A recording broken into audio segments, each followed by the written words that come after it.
Hey everybody, this is Games Plus James and welcome to this new rhythm game tutorial series. So in this series we're going to make the basics of a rhythm game. So we'll have falling notes on a screen that you have to press a button when they get to the bottom of the screen, and we'll create ways of tracking whether they're good hits and bad hits, earning points for them, and having a summary at the end of a song to say, hey, this is how well you did in this little sequence. So we're going to start off by creating the basics of our little system. The first thing we're going to do is down below this video there will be a link to a Unity package which I've made, and if we just click this and drag it into our new Unity scene, if I hit import, it'll bring all the files in that we're going to use. Give it a second, and in this folder, the rhythm game tutorial folder, there'll be a scenes folder, and we're going to open up the start. So this will be our just a simple little setup that we've got already going for us. So I'm just going to hit save, or save as even. We're going to save this scene as a new scene, and we'll just call this the main scene. So we're just saving it as something else just so we know that we're not messing with the original in case you want to go back to the original setup. Okay, so we've got our main scene now, and we've got a few buttons here that we're going to use. So we've got these buttons. We've got a blue, red, yellow and green. And these are what we're going to use for activating when we're going to drop some little arrows down the screen. And when they enter these little buttons, we're going to click them and they're going to activate. So to make them be interactable, because at the moment these are just buttons, they don't do anything, we're going to add a script to each of them. So we're going to create a new script. So go to our assets folder, create a new folder for scripts. Then I'm going to create a new C# script that we'll call button controller. And all this is going to be used for is to visually show how our buttons are working. I've got Visual Studio open on the wrong screen here. Here we go. Let's just make this bigger, and we'll make it bigger so it's easier for everybody to read. There we go. So what we're going to do here is basically what we're going to do is just make it so that we can give visual feedback to the player so that when they press a button, the little image that we have here changes what it looks like. So for that, all we're going to do is, first of all, we need to access what is showing the image on the screen, which is, if we go to one of our buttons, the sprite render, which has the sprite button blue. So we need to access the sprite render. So we're going to create a private sprite renderer that we'll call just the SR for the sprite render. And then in our start function, we're going to assign that to be whatever sprite render is on the same object that our button controller is on. So we'll say SR equals get component sprite renderer, like so. We'll also then, if we're going to be switching the images, we need to have a reference to which images we're going to use when our button is pressed and not pressed. So we'll have a public sprite for the default image, we'll say, which is what the image should look like normally, and then a public sprite for pressed image, like so. Then the final thing we'll need is what button we're actually going to press when we activate these buttons. So we don't want them to be clickable. That's why we're not making them just UI buttons. We want them to actually react when we press a button on the keyboard. So for that, we're going to take in a public key code key to press. So this will be the key that we want to press down. Okay, so all we're going to do then in our update loop is here, check if we input.get key down, whatever the key to press is. So whatever key we set as the key to press. Well, if we press the button down, then we know we want the image to change to the pressed image. So we'll say the sprite renderer dot sprite should be the pressed image at this point. And then what we'll want to do is do another check just after that to say if the input dot get key up, because we want to check if the key is now being released. Because obviously key down is when we first press the button, and then key up is when we release the button. And the button we want to do is key to press. So whatever our key to press is, like so. What we want to do at that point is say, okay, on the sprite renderer, dot sprite, we want to change it back to be the default image. There we go. Okay, so we'll save this. It's a nice and simple little script because all we want to do is basically show our players what's going on. So what we're going to do then is, yeah, we've saved that, so we'll switch back into Unity, let it compile for a second, and then we'll go to each button. We're just going to highlight them all, and we're going to add the component button controller. Then for each one we need to assign the correct sprite into these slots. So we'll go to our graphics in our Rhythm Game Tutorial folder. Then we want to get the default image for our blue guy will be buttons blue, and then buttons pressed for the pressed image. Then the key to press for this guy, we're going to make this be the left left arrow. We had it there a second ago. There we go. So you can't actually type this. You have to type like the first letter of whatever it is that you want to find it in the list here. So if you just type L, if you have to type it a couple of times, sometimes it'll switch between all the different L's in the list. But there we go, we got left arrow. So we'll do the same for our red and yellow buttons now. So we'll go, that should be buttons red pressed, and then we'll have this one be the up arrow. So U a couple of times gets us to the up arrow. Yellow, exact same. This will be our down arrow, so down a couple of times, or D a couple of times even. There we go for our down arrow. And then finally our green one will slot in there like so. And this will of course be our right arrow. There we go. So now let's hit play and test this out to see if it's working for us. So you can see when you press left, up, down, right. So our buttons are now clickable. We can press these different directions, which is perfect. That's what we want to do. So then let's make some things happen on our screen. So we're going to go into our graphics again, and we're going to grab one of these arrows here, and I'm going to pop it here. And we want to make sure this is directly above our buttons. Now we know that, for example, our blue guy here should be the left arrow, so we're going to set this arrow up to be facing left, and all we do for that is go to our Z-axis on our rotation and put it to be 180. So 180 flips it around perfectly.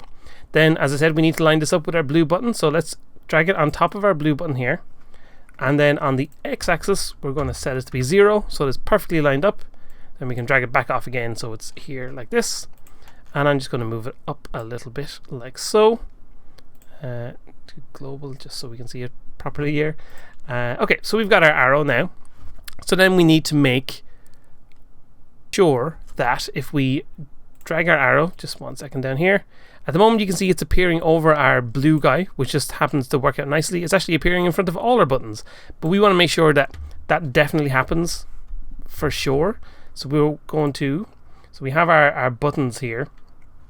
We can see that they're on the sorting layer default and their order is 0, which is all fine and dandy, but our arrow is also 0, so sometimes we could end in a situation where this button actually goes behind, or this arrow goes behind the buttons, which obviously is not what we want. So we're going to fix that by adding a new sorting layer that we'll just call arrows, and then applying that to the arrow. So then we know that this arrow will always appear above the buttons because they're on the default layer. Okay, so now that we have one of these, we're going to make sure that we can not have these clogging up our hierarchy here. So we're going to create a new empty object, which we'll call it the note holder rather than the arrow holder.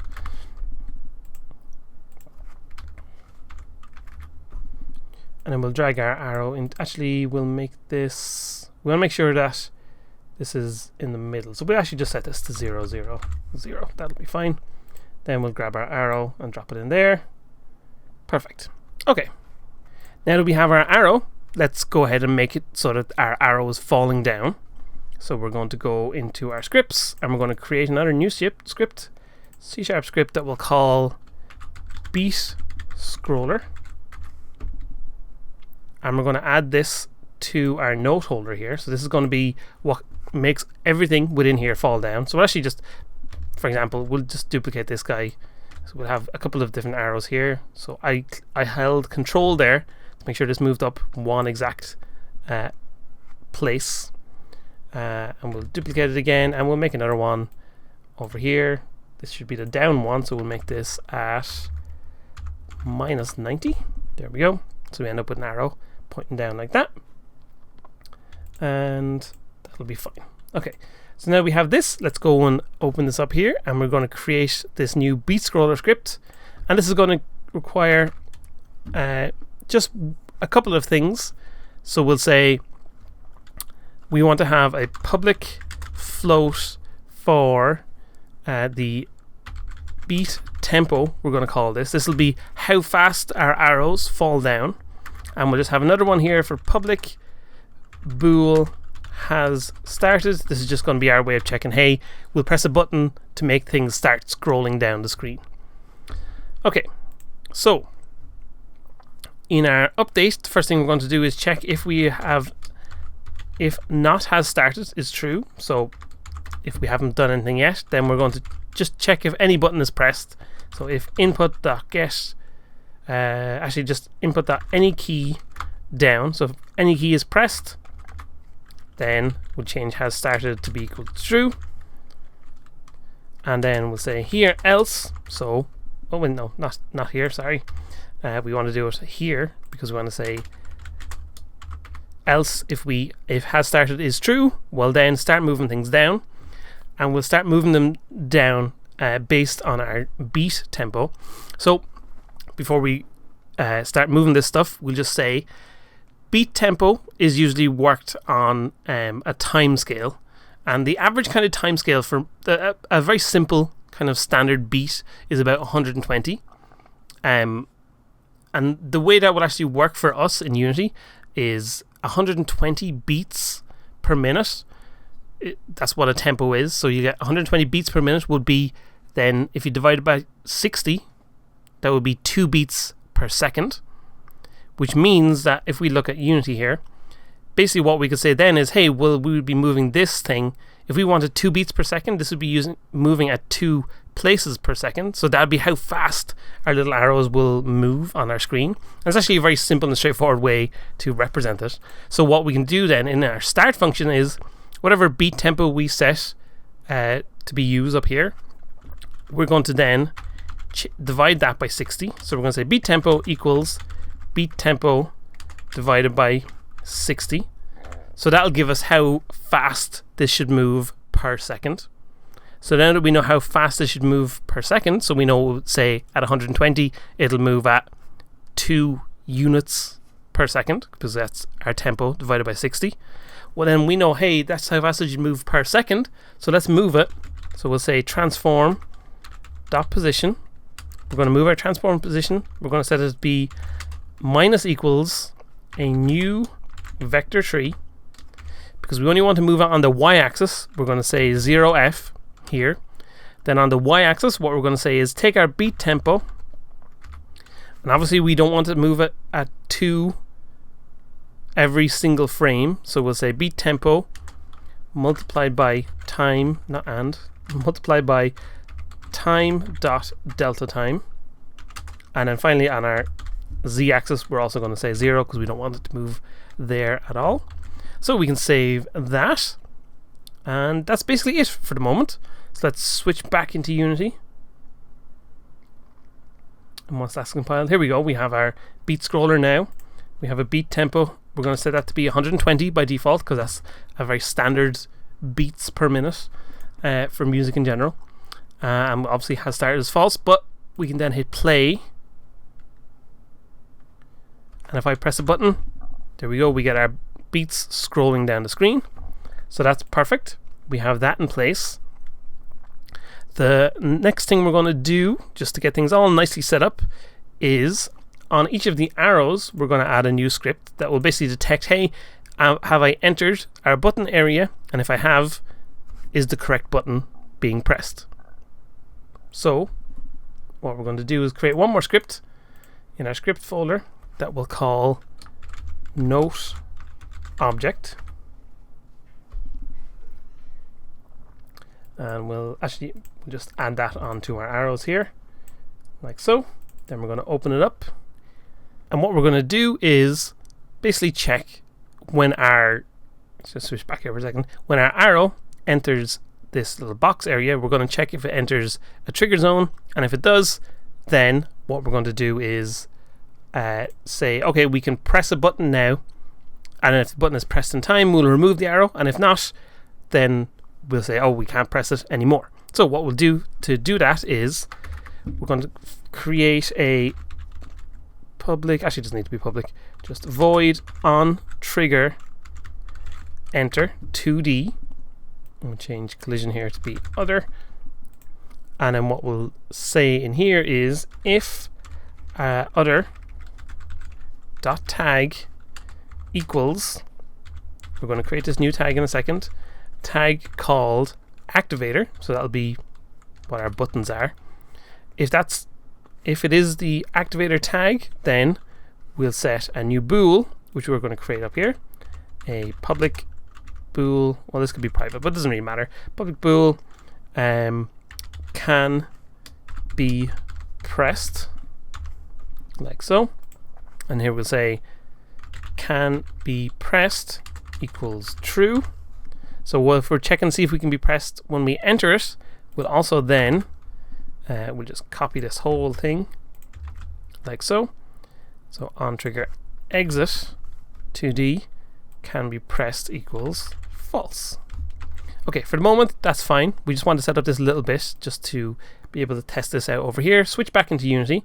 So now to be able to do this, we'll obviously need to be able to enter a trigger area. So on each of these buttons, we're going to go ahead and select them all. We're going to add a box collider 2D to them, but this box collider is very big. We don't want it to be this whole big massive area. We're actually going to shrink this down by shrinking the Y size like so. And then on our arrows, we're going to give each of them we'll give them a circle collider. We can give them a box collider too, but it doesn't matter. We'll stick with a circle collider for now. I'm going to shrink the radius down like so. Now, fiddling around with these two boxes is going to be an important part of doing all this. So we have our arrows, and then on our buttons here, you can fiddle with the height of these boxes to basically adjust how it feels for the player. We'll stick with this kind of rough sizes here, but we can now, oh actually sorry, before we do any more, when we have triggers like this, to be able to use them with Unity's physics system, we need to add some rigid bodies so that it's able to detect whether they're entering these areas. So for each of our buttons here, we're going to add a rigid body 2D. Then we're going to make them kinematic so that they won't fall and go all over the place on us. Now that we have that in place, we can hit play here and have one of our arrows selected. And as soon as this starts moving, we should, if we keep our eyes on can be pressed here, when it enters the area, it should work. So, no, it did not. Oh, well, we didn't add the correct tag to these guys. So we need to add to our buttons. Oh, we have the activator tag already on them. Of course, that was part of the scene that was brought in. So why is that not working? It's probably because I just realized we never set the box collider to be a trigger on our buttons. So we'll try again. Oh, select one of these arrows. There we go. You can see it becomes can be pressed for just a second. Okay, so we know that's working. So the next thing then we need to do is back in our update loop here. What we're going to do is say if input.get button down. So what button are we going to want to press? Well, as we did with our button controller, we're going to go here and say on each arrow, we'll say a public key code key to press, like so. So then we're going to say if our input.get button down key to press. So if the player presses that, oh, we gotta, oh, we didn't close that bracket, there we go.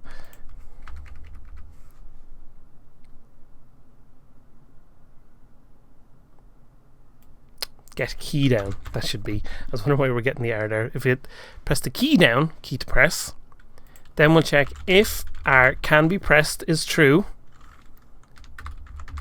Well, that means the object is in the correct area. So we're going to just, for the moment, just say game object dot set active false. Now a little bit later we'll look at doing some points and stuff like that when we press this button, but for now we'll just leave it as just deactivating the button so we can see that it's visually working.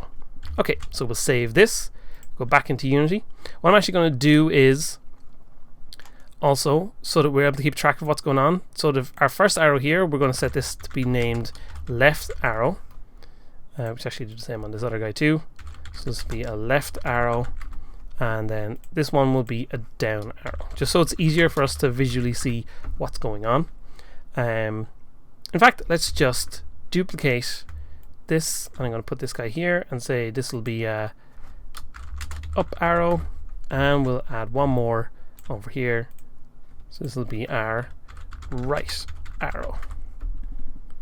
And obviously we need to rotate these around correctly, so this will actually be 0, and our up arrow will be positive 90. Okay, so now for each one of these guys we just need to set the key to press. So this will be left arrow, down arrow, up, like so, and finally our right arrow. So the reason we do this now is, now that we have them all named correctly, it's much easier to just copy the correct one to move them into the correct position, which we'll see a little bit later. Okay, so we have them there now. Let's go ahead and hit play, and we should be able to make them disappear in time. So pressing the right buttons makes the correct arrows disappear. Okay, so we've got the basics all set up now. The next thing is to actually make it happen with some music.